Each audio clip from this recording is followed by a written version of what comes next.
And one of the reasons why analytic philosophy, I think, is very bad at this is because analytic philosophy doesn't take seriously, in general, negation. So analytic philosophy actually was born pretty much out of a rejection of Hegel, out of a rejection of Hegel's idea of negation. And that means that in analytic philosophy, you don't generally find them taking seriously the unconscious, because the unconscious is negation at the level of the subject, right? Is this lack. What you find is analytic philosophers will go for things like neuro-linguistic programming, cognitive behavioral therapies, or depth psychology, or they'll maybe embrace a Jungian unconscious because that's a positive thing, not a negative. But the idea of this negation isn't something that is generally explored in analytic philosophy. So what you do is you get this one level dialogue about whether a belief is rational or not.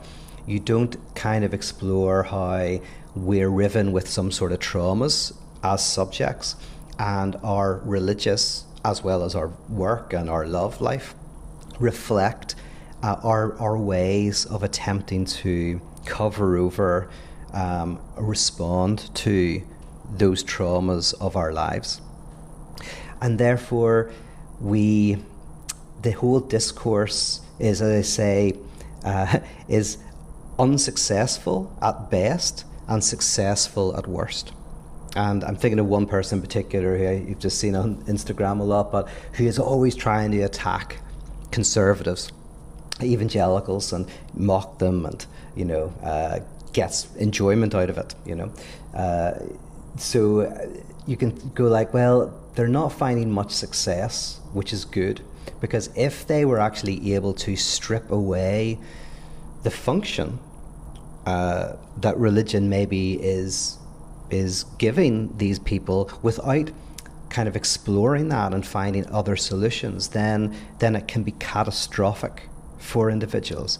And that's why, like in my work, for example, it's providing a space for people to ask that question, providing a space for people to become curious with not just the rational content of their beliefs, which is very interesting, but become curious about what function that might have played.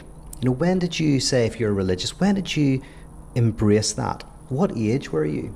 And was that a way to bring separation between you and your family? Was that a way of avoiding a psychotic break? Was it a way of binding a certain anxiety around sexuality or whatever?